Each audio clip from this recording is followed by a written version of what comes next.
Guys, what's up? What is going on out there today? Brent Abel here, webtennis.com. Yeah, with another episode of our January 2025 daily Fundy, as in fundamentals. We're working on some fundamental, whether it's swing tech, whether it's tactical, shot choice clarity, uh, or maybe a mental thing. Could be a little fitness, tough love as well. But each day of this month, January 2025, I've got something for you that hopefully underscores the message which I got from the great Tom Stowe back in the day, which is, Mr. Abel, mastering the fundamentals of the game of tennis is the advanced stuff. I used to think when I first got working with him, after getting bored with working on this one fundamental on we were working on a forehand approach shot, taking it at the top of the bounce. Yeah, and I just got bored with it, and I finally asked him, "Hey, great, Tom, when are we getting to the advanced stuff?" Whoops, that was not the right question to ask him. Um, and he basically said, "Mr. Abel, look, when you master this stuff, that's the advanced stuff. There's nothing else that you have to learn." Because now you'll become a super insanely consistent shot maker. You're going to have shot choice clarity, and when you finally do that, man, that's when you become a real player. So, guys, hope that makes sense. Hope you're buying into that message this month. Look, what I've got for you today is a drill, and I'm actually about to go out and do it myself. Where are we? 7:15 in the morning. 9 o'clock this morning. I'm going out there and I'm going to work on my uh, target. What's my target for? And it depends on the shot that I'm going to play. But today, I think we're going to work on returning serve as if we're playing doubles. I've got one practice partner. That's all I need to do this. And we're going to work on me returning serve from the deuce court. I'm normally in the ad court, but I've got a tournament coming up next week where I'm going to be in the deuce court. And so I just need to work on, don't have to work on technique, but just have to work on my target.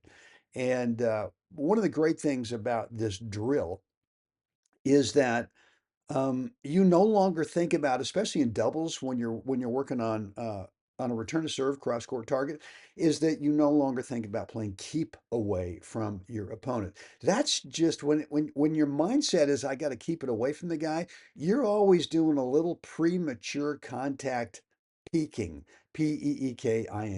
And when you do that, you're just not committed to your shot choice, and you get little a little jumpy. The guy might go, and so swing tech is not great. And lots of times you create your own unforced error your own forced error by not having a real clear target in mind.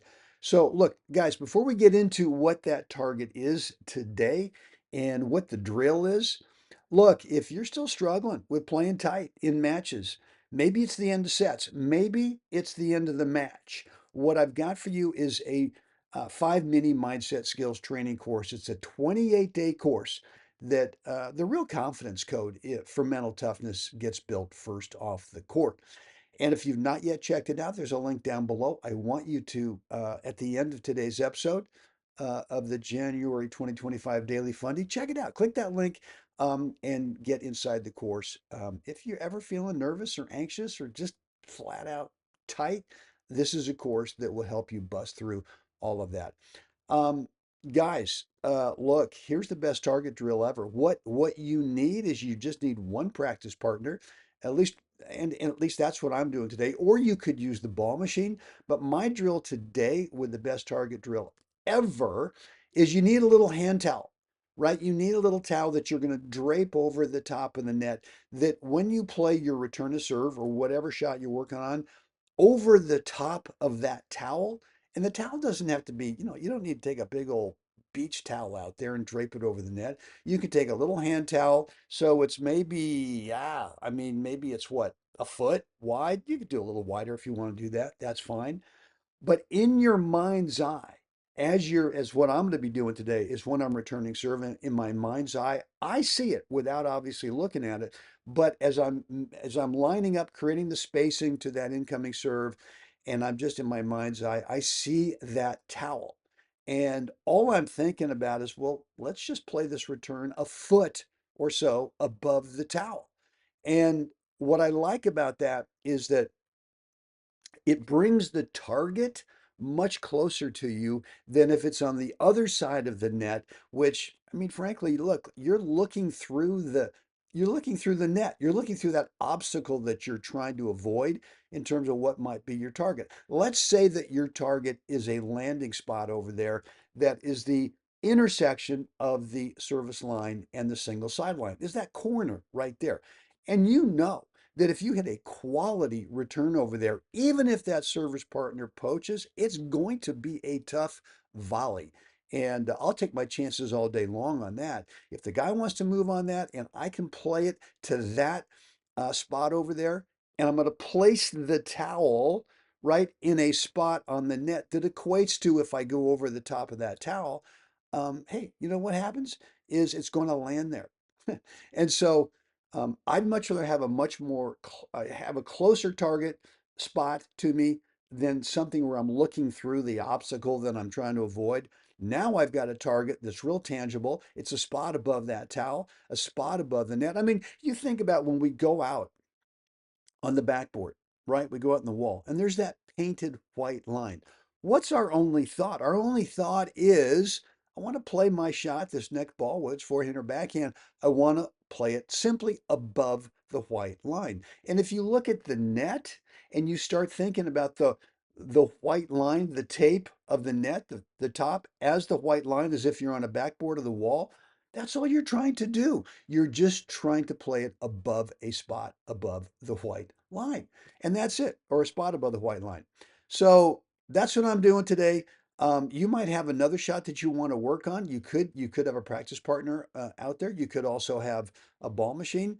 Let's say that all you want to work on today, well, I just want to play shots right down the middle at my opponent, at my practice partner. I want to force them to have to get out of the way of the incoming ball rather than thinking that, well, I got to go to one corner or the other.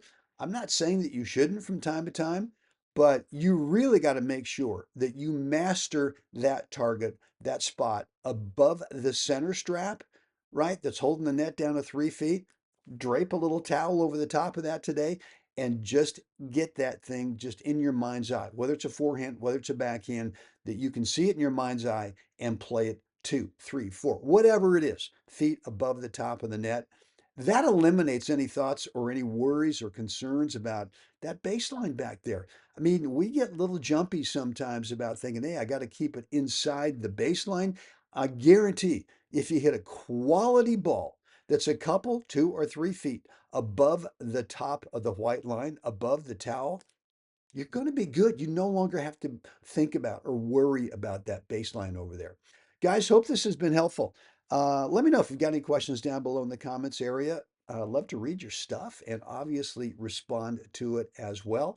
And as I talked about at the top here, if you're still struggling with getting tight, maybe you're playing a whole lot better in practice than you are in matches, we can change that with 5 mini mindset skills. Look, the course is normally $197 this month, January 2025. I've got it at more than 50% off at just 77 bucks. There is a link down below to get started, to get enrolled.